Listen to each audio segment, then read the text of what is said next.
Sugar coated బంధాలట. Sugar coated బంధాలు. హైదరాబాద్లో పెరుగుతున్న sugar daddy, sugar mummy, sugar baby అట. ఇదేంది ఇది?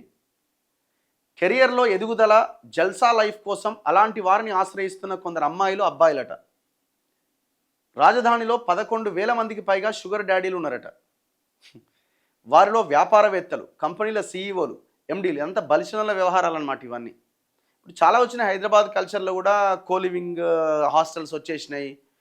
ఎన్నెన్నో వచ్చినాయి. అందులో ఇట్లాంటిది ఒకటి. ఈ బంధాలతో మానసికమైన సమస్యలు వస్తాయట సైకాలజిస్టులు చెప్తున్నారు. ఏందట ఇది? ఒకసారి చూడండి, వెరీ ఇంట్రెస్టింగ్.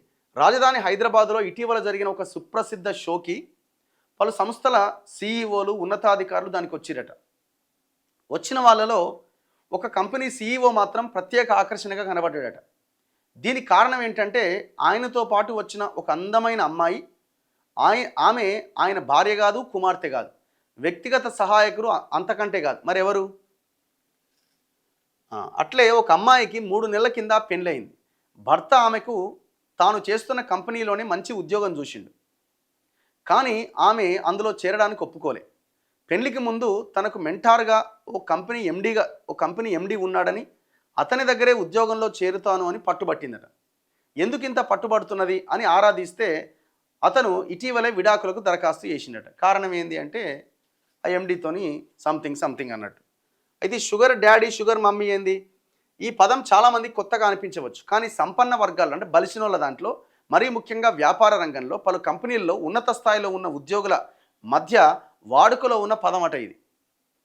పైన పేర్కొన్న 2 సందర్భాల్లోని ఎండీ, సీఈఓ ఇద్దరూ షుగర్ డాడీలే. వారి వద్ద ఉన్నది సామాజిక స్థాయి, డబ్బు. ఆ అమ్మాయిలకు కావాల్సింది కెరియర్లో ఎదగడం, జీవనశైలి అవసరాలు తీర్చుకోవడం. నీకది నాకిది అన్న కాన్సెప్ట్లో సాగిపోయే వ్యవహారం ఇది. ఆ సీఈఓ, ఎండీ స్థానంలో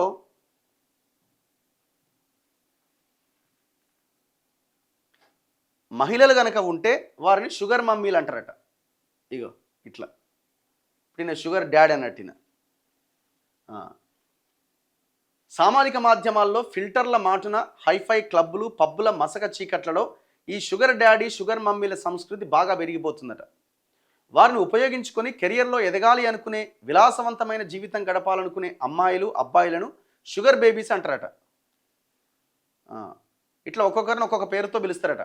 కాలేజీ అమ్మాయిలు, కాలేజీ అబ్బాయిలు, ఉద్యోగాల కోసం నగరానికి వచ్చిన వాళ్ళు, హాస్టల్స్లో ఒంటరిగా ఉంటూ ఉద్యోగాలు చేసుకునే వాళ్ళు షుగర్ బేబీలుగా మారుతున్నారట.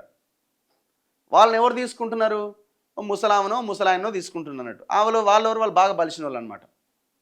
సో వీళ్ళకేం కావాలా? వీళ్ళకి పైసలు కావాలా, లైఫ్ స్టైల్ కావాలా, బాగా ఎంజాయ్ చేయాలా అని వీళ్ళు. సో ఈజీ మనీకి అలవాటు పడుతున్నారు. ఆ ఈజీ మనీ కోసం వీళ్ళు షుగర్ బేబీస్గా మారుతున్నారట.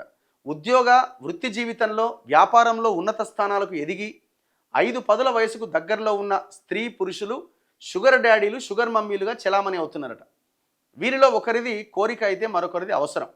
యవ్వనంలో ఉన్న అబ్బాయిలు కానీ అబ్బాయిలకు కానీ ఆర్థిక భరోసా, అవసరమైన మెంటార్షిప్ అందిస్తూనే సహచర్యం లేదంటే రొమాన్స్కి ఆశించే షుగర్ డాడీ, షుగర్ మమ్మీల కాన్సెప్ట్ నిజానికి విదేశాల్లో చాలా కాలం నుంచే ఉన్నది.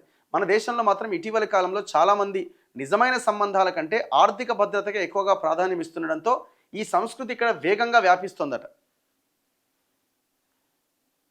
షుగర్ కోటింగ్ అద్దుకున్న ఈ తరహా బంధాలు ప్రస్తుతం 3 కంపెనీలు, 6 హాస్టల్స్గా వెలిగిపోతున్నాయి. డేటింగ్ సైట్లకు ధీటుగా ఈ షుగర్ సైట్లు కూడా పెద్ద ఎత్తున చందాదారులతో దూసుకుపోతున్నాయట.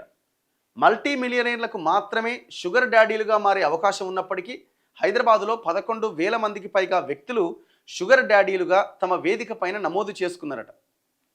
డాడీలే కాదు, షుగర్ మమ్మీలకు కూడా కొదవలేదట. పబ్బులు, క్లబ్బుల్లో, పార్టీలలో ఈ మమ్మీలదే హవా అట. ఈ తరహా బంధాలను దగ్గరగా చూసిన వారు చెబుతున్నారు, ఇందులో భావోద్వేగాలకు ఎలాంటి తావుండదు. నాకేం కావాలి, ఏం ఆశిస్తున్నాను, నీకేం కావాలి, ఏం ఆశిస్తున్నారు, ఇలాంటి విషయాలు ముందుగానే ఒక బిజినెస్ కాంట్రాక్ట్ లాగా మాట్లాడుకుంటారట. కుదిరితే ముందుకు వెళ్తారు, లేదంటే అక్కడితో కట్. ఇలాంటి పోకడలు ఇండియాలో ముంబై తర్వాత హైదరాబాద్లోనే ఎక్కువ అట. కోవిడ్లో మొదలైందట ఇదంతా. ఇప్పుడు ఇది మస్తు నడుస్తున్నదట.